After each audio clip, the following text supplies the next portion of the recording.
भारत में रसोई गैस यानी एलपीजी आज करोड़ों परिवारों की रोजमर्रा की जिंदगी का एक अहम हिस्सा बन चुकी है।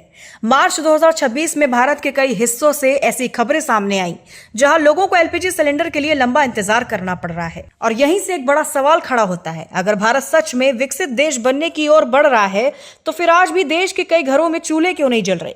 तो आज इस वीडियो में हम समझेंगे एलपीजी संकट आखिर क्यों पैदा होता है, भारत गैस के लिए इतना निर्भर क्यों है, उज्ज्वला योजना की असली स्थिति क्या है और क्यों आज भी लाखों परिवार लकड़ी के चूल्हे पर खाना बना रहे हैं।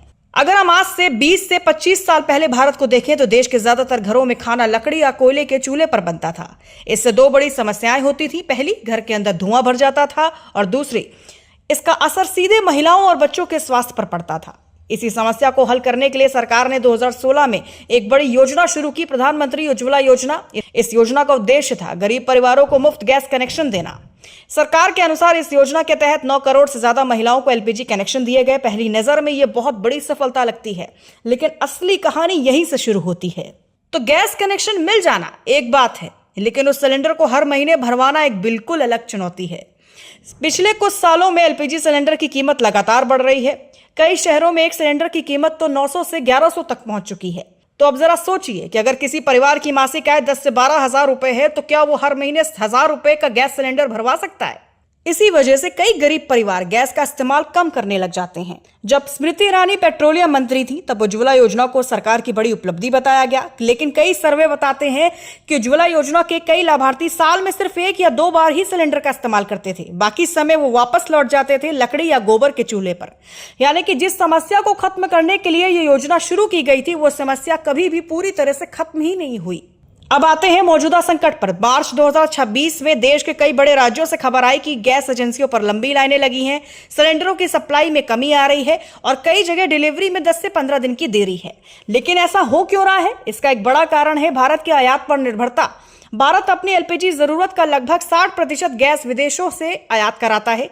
यानी अगर अंतर्राष्ट्रीय बाजार में कीमत बढ़ती है तो सप्लाई चेन में समस्या आती है, तो उसका सीधा असर भारत की किचन पर पड़ता है। लेकिन यहां सबसे बड़ा सवाल है कि क्या समस्या सिर्फ गैस की कीमत या सप्लाई की है या फिर यह नीति और सिस्टम की समस्या भी है।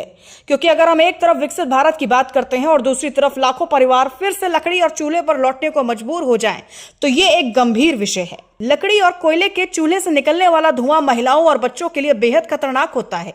यह सांस की बीमारियां बढ़ाता है, फेफड़ों को नुकसान पहुंचाता है और आंखों की समस्या भी पैदा करता है। यानी एलपीजी सिर्फ सुविधा नहीं है, यह स्वास्थ्य और जीवन की गुणवत्ता से जुड़ा एक मुद्दा है। तो इसका समाधान क्या हो सकता है? विशेषज्ञों के अनुसार गरीब परिवार के लिए बेहतर सब्सिडी, घरेलू गैस उत्पादन बढ़ाना, ग्रामीण वितरण नेटवर्क मजबूत करना और बायोगैस और इलेक्ट्रिक कुकिंग को बढ़ावा देना, ये सभी कदम इस समस्या को कम कर सकते हैं। तो भारत आज की दुनिया की सबसे तेजी से बढ़ती हुई अर्थव्यवस्थाओं में से एक है, लेकिन असली विकास वही होता है जो हर घर तक पहुंच सके।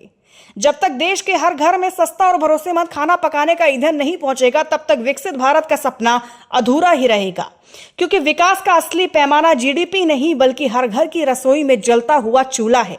अगर आपको ये वीडियो पसंद आया हो तो इसे लाइक, शेयर एंड सब्सक्राइब करना ना भूलें।